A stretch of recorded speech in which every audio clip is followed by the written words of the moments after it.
नमस्कार मैत्रिणींनो, बघा एवढंच आता इतक्यातच हे एवढं पीठ मळस तर माझी ही भाजी पण झालेली आहे आणि ही टिफिनला नेण्याजोगी अगदी साधी सिंपल कोणतीही तामझाम न करता अशी चविष्ट रुचकर आणि चमचमीत अशी फ्लावरची भाजी.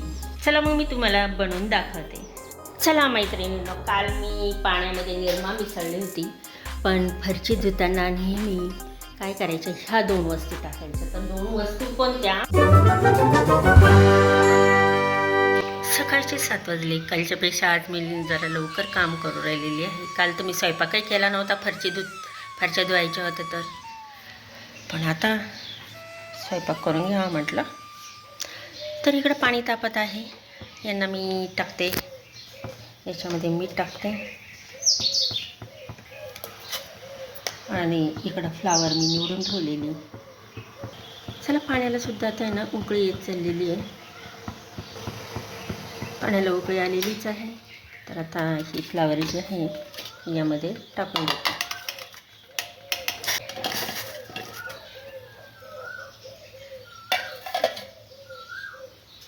अगदी सिंपल करणार आहे बरं. आता कोथिंबीर घ्यायची चिरून. इकडची फरशी धुवायची. आता हा सगळा पसारा काय करते, आवरते, पहिलं झाडून घेते. तोपर्यंत हे चांगलं याच्यामध्ये हे होऊन जाईल. काय म्हणतात, सगळे काय कीड असेल, पण किडे तर नाहीच आहे. मी झटकून वगैरे सगळं स्वच्छ केलेलं आहे, पण तरी पण टाकून दिलेलं आहे.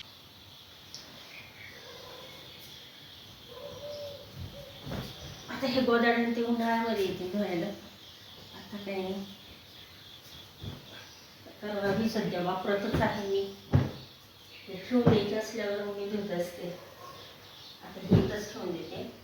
कसं आहे, कारण आता ते सामान सगळं काढावंच लागणार आहे मला, सगळं इकडचं तिकडं. कारण मग मोकळं घासायचं, मोकळं पाणी काढायचं म्हटल्यानंतर ते सामानाची अडचण नको, म्हणून ते इकडंच काढून ठेवणार आहे.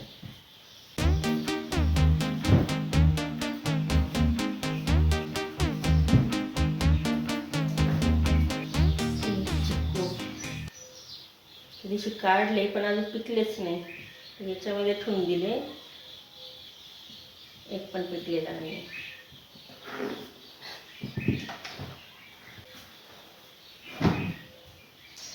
सगळं काय आणून ठेवलं आहे. आता काय करते, सर्व झाडून घेते मी. म्हणजे कसं इकडं स्वयंपाक करायला मोकळं. ही किती पक्षी उडू राहिलेली आहे. छोटे छोटे पक्षी, मोठे मोठे, छोटे छोटे पक्षी आहे. आणि तिकडं एवढा आवाज येतोय ना त्या पाखरांचा. सगळं झाडावर बसलेले इथं लय आवाज येऊ राहिलेले. आणि हे पक्षी, तेव्हा बाहेरचं वातावरण आजचं असं आहे, काही मोकळं, काही आभाळ आलेलं. त्यामध्ये तेल टाकते. कढीपत्ता आणायला तर टाईम नाही आहे बाहेरून. लसूण, खूप सारी मोहरी. आता मी याच्यात जिरं नाही टाकणार बरं का, फक्त मोहरी. कोथिंबीर, आता हळद टाकते, चवीपुरता तिखट. काही तामझाम न करता सिंपल, साधी, चवदार, खूप रुचकर लागते बरं का. थोडी आणि चमचमीत होईल, कारण तेल याच्यामध्ये आपल्याला टाकायचं, म्हणजे अशी चमचमीत बनवायची आहे.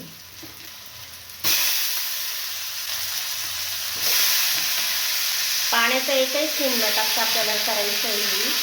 फक्त तेलावरच परतायची आहे. ना कांदा, ना टोमॅटो, ना वाटण घालतं.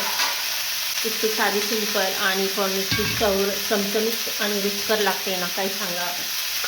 कशी करू का, एकदम सिंपल, घाई गडबड असेल ना, तर अशा वेळेस ही भाजी करायला उत्तम आहे डब्यासाठी. ते कोथिंबीर घेते टाकून. आता एवढा वेळ नाही सजवायला मला. तोपर्यंत आता ही भाजी होते ना, तोपर्यंत मी पीठ मळून घेते. पोळ्यानंतर करणार आहे, फक्त पीठ मळून ठेवते, म्हणजे तिंबून जाईल चांगलं. चपात्या करायचा तर उशिराच विचार होता, पण काय करू, मळताच पीठ पातळ झालं आणि ते आणखीन तिंबून ठेवलं तर खूप पातळ होईल, त्याच्यामुळे आता करूनच घेते मी ही भाजी झाल्यावर. इकडं पीठ मळून झालेलं आहे आणि इकडं आता आपण भाजी बघूया कशी झालेली आहे.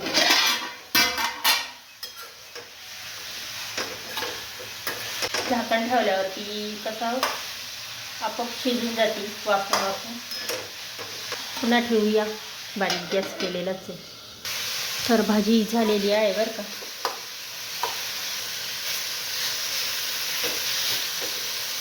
चला आता याला काढून ठेवूया आणि आता मी तवा ठेवते त्याच्यावर.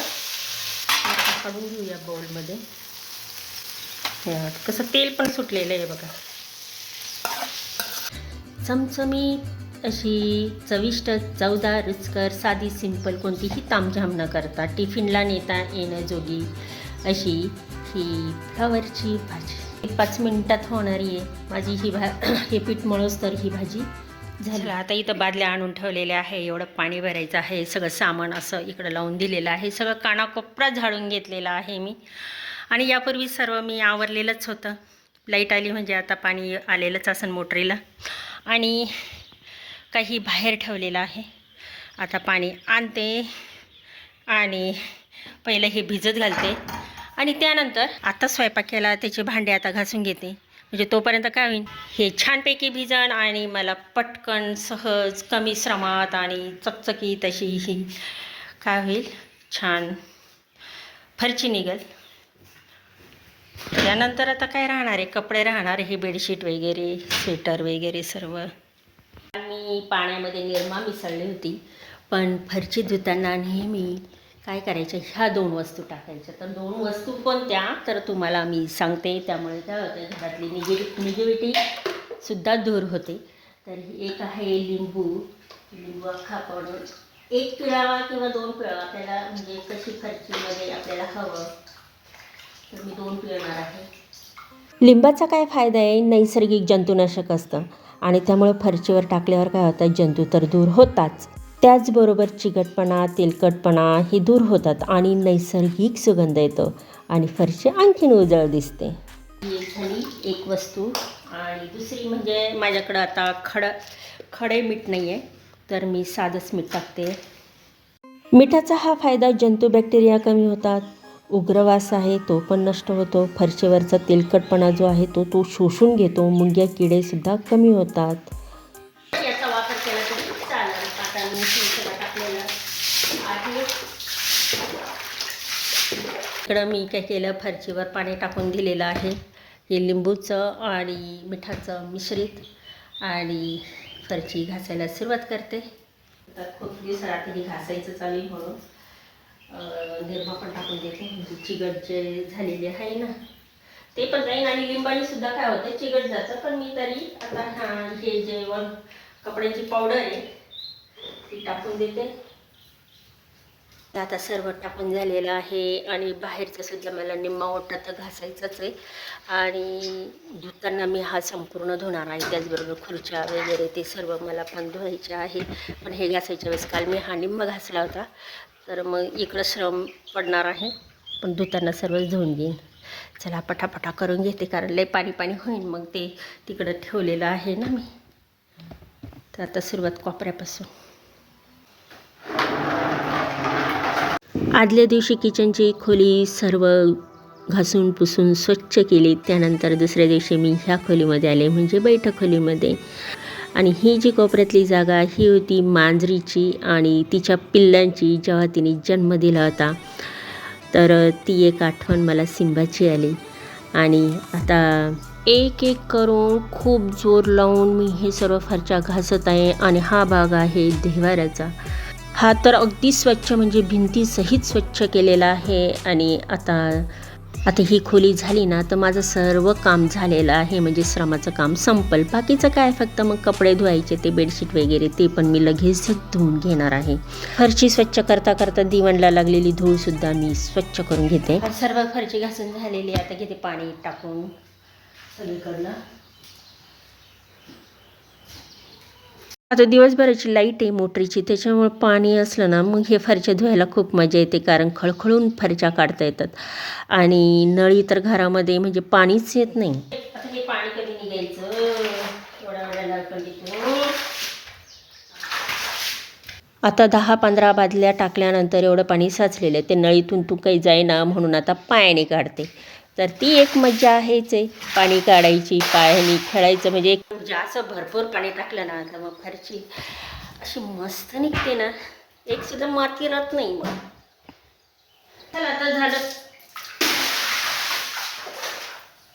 स्वयंपाकखोली सुद्धा पाणी दौडलेलं आहे. मला आता पाणी काढायची सुद्धा वेळ नाही उडालेली, कारण पाणी आपोआप दौडलेलं आहे. ना फरची सर्व माझी असं मस्तपैकी झालेली आहे धुवून, म्हणजे पाणी पण काढलेलं आहे. आणि आता याला पुसायचं आहे.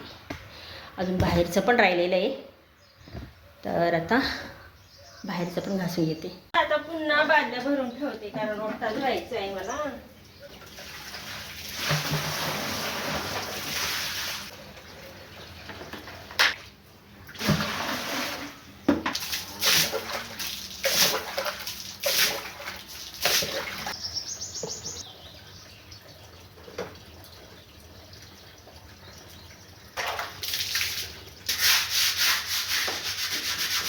आदल्या दिवशी आता अर्धा ओटा घासला होता, आता उरलेला ओटा घासून घेते. आता तो श्रमाचा भाग आहे, बाकीचं सगळीकडं पाणी फिरून देणार आहे, म्हणजे कसं पुन्हा ते एकसंग असं सर्व स्वच्छ होईल.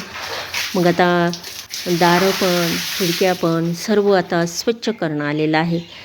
पण एवढं करताना एवढं ओलं होतं ना, असं वाटतं ना ते चालणंसुद्धा मुश्किल होतं जेव्हा ओलं होऊन जातं ना. चला फायनली आता पुसायला घेत आहे. ही फरशीचं पाणी ना काढावं पण लागत नाही, आणि तसं आहे ना पटकन वाळून जाते. आणि फॅन पण मी काही केलेला होता, चालू केला होता, त्याच्यामुळे बराचसा भाग वाळलेला होता. आता मस्त आता निर्जंतुक कशी झालेली आहे आपल्या ही फरशी, कारण लिंबू पण टाकलेला आहे आणि मिठाचा सुद्धा वापर केलेला आहे. तर बघा किती मस्त चकचकीत झाली की नाही. आणि 2 लिंबू पिळले होते ना, त्यामुळे वाससुद्धा इतका सुंदर आणि मस्त. वाह, एवढं सारं करता करता 9:45 कधी वाजले कळलंच नाही. चला आता मला पाणी पण भरायचं आहे. माठ वगैरे बाहेरून घासून आणलेलं आहे, आता घेते पाणी भरून.